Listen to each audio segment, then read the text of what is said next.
To Kill a Mockingbird. Did the book or movie do it better? Let's start with the differences between the main characters from the page to the screen. First, we have our protagonist, Jean Louise Scout Finch, played by Mary Badham. In the book, she is described as a tomboy. She wears overalls, has bangs, and is around 6 years old when the story starts. She's often barefoot and rough around the edges, reflecting her spirited and rebellious nature. In the movie, Badham was about 10 years old when filming began, so a bit older. She has a more clean-cut appearance and looks slightly more mature. Her portrayal is still tomboyish, but less rough and tumble. Next up is Atticus Finch, played by Gregory Peck in an Oscar-winning role. In the book, he is described as nearly 50, tall and lean with graying black hair, and he wears glasses. He's not conventionally handsome, and he is more reserved and modest in the books. In the movie, Peck was a tall and strikingly handsome man with a deep voice and a commanding presence. We also have Jeremy, Jim Finch, Scout's brother, played by Philip Alford. In the book, he is described as having a lean build with dark hair. He's also 4 years older than Scout. In the movie, Alford fits the general description, but like Scout, he appears older than the character in the books. He has a slightly more polished appearance and lacks some of the emotional rawness that his book counterpart possesses. Then we have Charles Dill Baker Harris, portrayed by John Megna. In the book, he is small with white hair that sticks to his head. He's eccentric, imaginative, and physically frail. In the movie, Megna has a fuller face and curly dark hair, but he still captures Dill's quirky and dramatic personality, but takes away from that miniature old man appearance from the novel. Next is Calpurnia, the African-American housekeeper, portrayed by Estelle Evans. In the book, she is described as lean with angular features and a stern demeanor. She plays a strong maternal role in the Finch household. In the movie, Evans portrays her as dignified and wise, although she appears older and more subdued than her book counterpart. Tom Robinson is next up, played by Brock Peters. In the book, he is a young black man with a crippled left arm, and he is tall with a strong build. In the movie, Peters was well cast in terms of age and physicality, but the emotional intensity in the courtroom scenes adds a layer that is simply not described in the book. We also have to talk about Arthur Boo Radley, played by Robert Duvall in his film debut. In the book, he is described as being very pale with colorless eyes and a thin, almost ghostly silhouette from staying inside so long. He's eerie but gentle. In the movie, Duvall had his hair bleached and his eyebrows shaved off to match this pale, haunting appearance described in the book. Now let's talk about the biggest story changes between the book and the film adaptation. One of the major changes is that the entire storyline of the greater Finch family isn't present at all in the movies. In the novel, Atticus's sister, Alexandra, comes to live with the family and helps raise Jim and Scout. The novel also mentions Atticus's brother, John, to whom he confides in on numerous occasions. There are even whole passages about the Finch family home that gives us more background on Atticus's childhood that are simply not in the movie. Another major change is that it shortens Atticus's closing arguments to the jury. In fact, the courtroom scenes are condensed in the movie compared to how detailed and long they are in the novel. For his speeches, the lines are exactly as written in the novel, but several points are included, and the film does not explore the aftermath of the trial or the portrayal of the conversations he has with the children in trying to help them understand the trial and the situation better. Now, let's talk about Boo Radley. In the book, he is a major presence throughout, a mysterious and almost mythical figure that fascinates the children. Their attempts to see him, like with the knothole gifts, the dare, and the shadow on the porch, are mostly cut out of the movie. In fact, Boo is referenced quite a bit, but is barely shown until the climax of the film. We also have to talk about Dill and how his character is simplified in the movie adaptation. In the book, he is clever and sensitive and sadly neglected by his family. He is full of wild imagination, and it really amplifies the themes of innocence that Harper Lee explores so well. His emotional breakdown during the trial when Mr. Glimmer mocks Tom Robinson reveals a deeper sense of empathy, but in the movie, he's more of a comic relief character for the audience.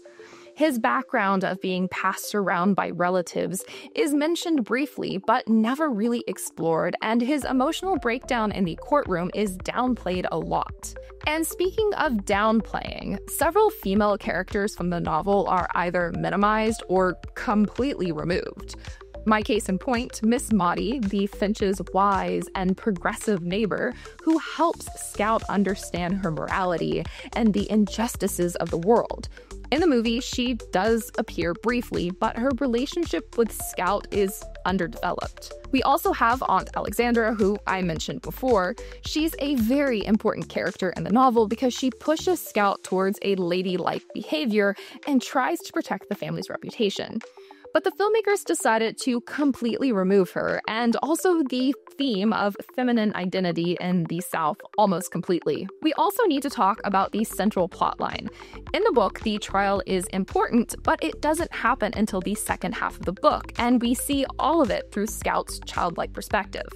Much of the novel is instead about the town of Maycomb and building that up, and Scout's understanding of morality and prejudice and courage through other events. In the movie, the trial is the focal point, and it happens much earlier, effectively changing the narrative from a coming-of-age story to a civil rights courtroom drama. Now, let's talk about what the movie got right and what it got wrong. One of the main strengths of the movie is how it captures and reflects the original audience's culture.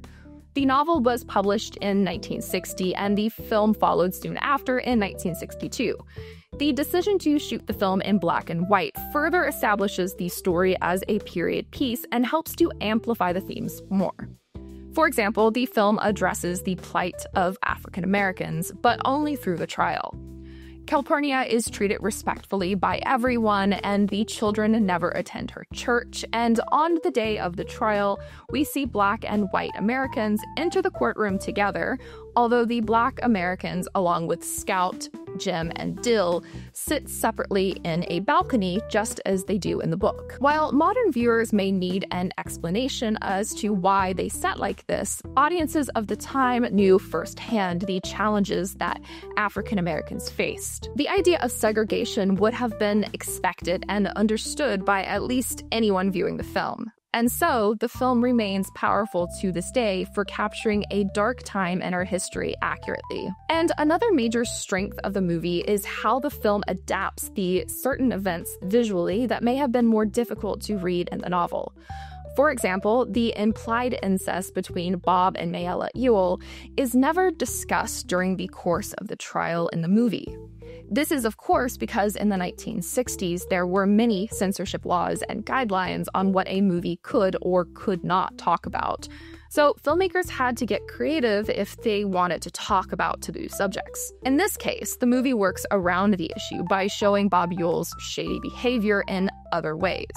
For instance, he stalks Jim and Scout before Tom's trial begins, and viewers can see from Mayella's facial expressions in the courtroom that she's frightened of her father. The film does what film should do. It tells a story visually rather than relying on dialogue to convey the story. However, as much as the movie has its strengths, it did have a few weaknesses too. One major weakness of the adaptation is how it deals with the novel's narration by Scout. Since film is a visual medium, it makes first-person storytelling quite difficult to do.